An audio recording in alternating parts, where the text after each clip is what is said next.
তেহরানের ক্ষমতার কেন্দ্রবিন্দুতে এমন একজন আছেন যাকে কিন্তু জনসম্মুখে প্রায় দেখাই যায় না, কোনো বক্তৃতা দেন না, নেই কোনো সরকারি পদও। অথচ বলা হয় যে ইরানের ক্ষমতার আসল চাবিকাঠিটা নাকি এখন তারই হাতে। তো চলুন আজ এই রহস্যময় চরিত্রকে নিয়েই একটু গভীরে যাওয়া যাক। প্রশ্নটা খুবই সহজ। আচ্ছা, ইরানের সবচেয়ে ক্ষমতাধর ব্যক্তিকে, যার নাম হয়তো এর আগে শোনাই হয়নি। হ্যাঁ, এই রহস্যময় ব্যক্তিটি আমাদের আজকের আলোচনার কেন্দ্রে। ইনি আর কেউ নন, তিনি হলেন ইরানের সর্বোচ্চ নেতা আয়াতুল্লাহ আলী খামেনির মেজ ছেলে মোজতবা খামেনি। আর এখন পশ্চিমা গোয়েন্দা সংস্থা থেকে শুরু করে মধ্যপ্রাচ্যের রাজনৈতিক বিশ্লেষক সবার মনে কিন্তু একটাই প্রশ্ন ঘুরপাক খাচ্ছে, বাবার পর কি ছেলেই হতে যাচ্ছেন ইরানের পরবর্তী সুপ্রিম লিডার? আচ্ছা, প্রথমে চলুন দেখি সরকারিভাবে মোজতবা খামেনি আসলে কে, মানে তার প্রকাশ্য পরিচয়টা ঠিক কী। তো তার জন্ম হয়েছিল ১৯৬৯ সালে ইরানের মাশহাদে। তখন দেশজুড়ে এক রাজনৈতিক অস্থিরতা চলছিল। এরপর ১৯৮৯ সালে যখন তার বাবা সর্বোচ্চ নেতা হলেন, তখন থেকেই তিনি চলে যান পবিত্র নগরী কোমে। সেখানে তিনি ধর্মীয় পড়াশোনা শুরু করেন, আর বর্তমানে সেখানেই তিনি ধর্মতত্ত্বের ওপর উচ্চতর ক্লাস নেন।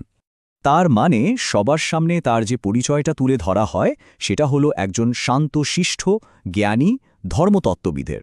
কিন্তু ইন্টারেস্টিং ব্যাপার হলো গোয়েন্দা রিপোর্টগুলো কিন্তু একদম অন্য কথা বলছে।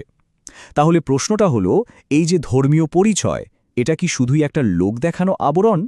ঠিক এখানেই আমরা মূল আলোচনায় ঢুকছি। মানে পর্দার আড়ালে তার এই বিপুল ক্ষমতার উৎসটা আসলে কি?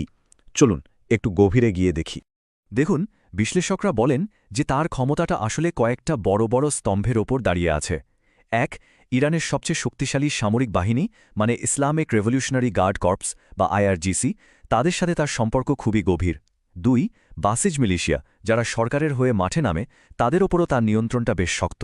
আর ৩ নম্বর, এবং সম্ভবত সবচেয়ে গুরুত্বপূর্ণ, তার বাবার অফিস, যেটাকে বেথ বলা হয়, সেটা তো ক্ষমতার আসল কেন্দ্র। আর বলা হয় সেখানকার বহু বড় বড় সিদ্ধান্ত নাকি মোজতবাই নেন, আর এ কারণেই বড় বড় জেনারেলরাও তাকে বেশ সমীহ করে চলেন।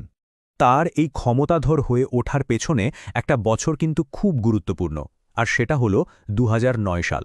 ২০০৯ সালে ইরানে একটা বিতর্কিত নির্বাচন হয়, আর তার পরপরই দেশ জুড়ে শুরু হয় বিশাল বিক্ষোভ। অভিযোগ ওঠে যে সেই বিক্ষোভ অত্যন্ত কঠোর হাতে দমন করার পেছনে মূল কলকাঠি নেড়েছিলেন এই মোজতবা। আর ঠিক এই ঘটনার পর থেকেই আন্তর্জাতিক মহলে তার একটা পরিচিতি তৈরি হয়, একজন ঠান্ডা মাথার নির্মম পরিচালক বা রুথলেস অপারেটর হিসাবে। আর এখান থেকেই জন্ম নিচ্ছে সবচেয়ে বড় প্রশ্নটা, একটা নতুন ধর্মীয় রাজতন্ত্র কি তৈরি হতে যাচ্ছে?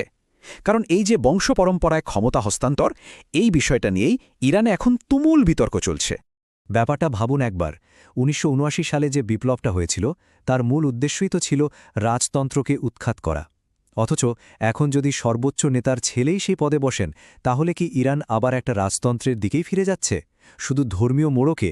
এই প্রশ্নটাই কিন্তু এখন ইরানের ভেতরেও অনেকের মাথা ব্যথার কারণ হয়ে দাঁড়িয়েছে। তবে মোজতবা কিন্তু বসে নেই। গত কয়েক বছরে তিনি খুব ঠান্ডা মাথায় ধাপে ধাপে নিজের ভাবমূর্তি গড়ার কাজ করছেন। যেমন তিনি এখন প্রকাশ্যে বড় বড় ধর্মীয় ক্লাস নিচ্ছেন। কেন? কারণ এর মাধ্যমে তিনি আয়াতুল্লাহ হওয়ার যোগ্যতা অর্জন করবেন, আর এটাই কিন্তু সুপ্রিম লিডার হওয়ার জন্য সংবিধানের প্রথম শর্ত। তাহলে শেষ পর্যন্ত কি হতে যাচ্ছে? খামেনির পরে ইরানের ভবিষ্যৎ কোন দিকে মোড় নেবে? চলুন বিষয়টা একটু ভালো করে বোঝার চেষ্টা করি। এই টেবিলটা দেখলে পুরো বিষয়টা কিন্তু খুব পরিষ্কার হয়ে যায়। একদিকে দেখুন মোজতবার পক্ষে কি আছে। তার সবচেয়ে বড় শক্তি হল আইআরজিসির সমর্থন। দেশের সবচেয়ে ক্ষমতাধর বাহিনী তার পেছনে থাকলে পথটা অনেক সহজ হয়ে যায়। তিনি ক্ষমতার ধারাবাহিকতার একটা প্রতীক, আর রাষ্ট্রীয় ব্যবস্থার ওপর তার নিয়ন্ত্রণও প্রশ্নাতীত। কিন্তু অন্যদিকে তার চ্যালেঞ্জগুলোও কিন্তু বিশাল।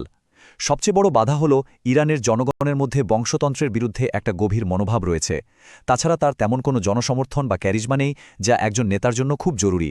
আর এ সব কিছু মিলিয়ে তার ক্ষমতা পাওয়াকে কেন্দ্র করে নেপথ্য একটা বড় ধরনের গোলযোগ শুরু হওয়ার আশঙ্কাও কিন্তু থেকেই যাচ্ছে। আর একটা কথা মনে রাখতে হবে, এই ক্ষমতার পালাবদল কিন্তু শুধু ইরানের অভ্যন্তরীণ ব্যাপার নয়, এর ওপর কিন্তু আমেরিকা, ইসরায়েলের মতো দেশগুলো খুব কাছ থেকে নজর রাখছে। কারণ এর ফলাফলটা পুরো অঞ্চলের ভূ রাজনীতিকেই বদলে দিতে পারে। তো শেষ পর্যন্ত প্রশ্নটা এটাই দাঁড়াচ্ছে, ছেলে কি বাবার ক্ষমতার উত্তরাধিকারী হয়ে আগামী দশকগুলোর জন্য ইরানের ভবিষ্যৎটা নতুন করে লিখবে, নাকি যে বিপ্লবী ব্যবস্থার জন্ম হয়েছিল রাজতন্ত্রকে হটিয়ে, সেই ব্যবস্থা নিজেই একটা নতুন রাজবংশকে প্রত্যাখ্যান করবে? উত্তরটা সেটা হয়তো সময় বলে দেবে।